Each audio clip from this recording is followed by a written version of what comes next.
Well, thank you very much for being in W Radio. Of course, thank you for having us. Luke and Paras. Luke, this is one of my favorite roles. How did you prepare for the emotional weight of playing a character known for such a significant act of betrayal?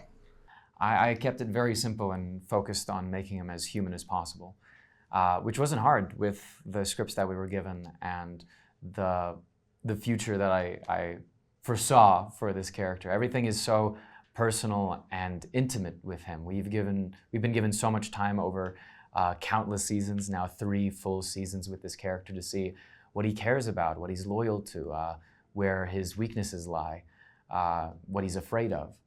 And so, honestly, the most preparation I took was just to remember to stay away from the comments and to just focus on telling his story as honestly as I can. I mean, what did your family tell you about this?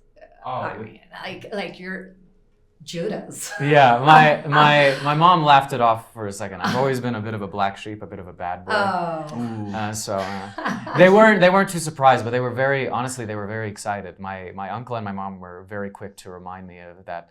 Judas within the disciple group was actually considered of a high status. He was the most educated at certain points. That's why they historically, biblically, put him in charge of the money purse, is because he was one of the grandest, while everybody else was from more humble starts like fishermen or artisans or people from the wilds. Judas was educated. He went to Bet Midrash, which we also have in the story. He was going to follow a rabbi. He's very well versed in scripture, but I think that almost came to his detriment because I think he had too many expectations of the overall following of Christ, of what he expected a Messiah to be like. Okay. Paras, how do you think Matthew's character resonates with viewers today? You know, in so many ways, because it's interesting because I myself resonate with Matthew so much and I put my whole heart into it, and I think that's what translates to all of you, is that I think all of us can relate to his journey of not really knowing your own self or feeling like you are valued. And Matthew teaches us a lot about finding our own worth, our own confidence and our own power. And you see him kind of grow throughout the seasons. And he does things that give him anxiety and make him fearful, but he knows he'll become a better person. And the biggest thing I learned from Matthew is that it's never too late to start over, and don't let your past define you. And I think a lot of us in life need to hear that, because it motivates us and it can always just make us stronger and propel us into things we want to do or things we want to be. And a lot of people are connecting to Matthew's just strength in his faith. He never gives up. He's so committed, and he kind of just sets a fire in us all of wanting to be like that, be a Matthew. Yeah, I know. Luke, in your opinion, what does Judas' betrayal teach us about trust and loyalty in our relationships? I think Judas's betrayal teaches us in a much more personal form. I think it shows us that you could be so close to someone that you think you understand, but at the same time, your perspective might overtake that. When you're friends with someone, I think you should always be careful to make sure that that friendship and that relationship you have isn't just singular and it's beneficial to yourself. That if you're listening to your friend and if you hear them, that you're taking them in for who they are, not for who you want them to be. Because that if you complicate that relationship too much, you may feel some resentment towards your friend because they aren't who you want them to be for yourself. They're separate. That might have actually been too much. That might have been a bit complicated than I meant it to be. No, it made sense.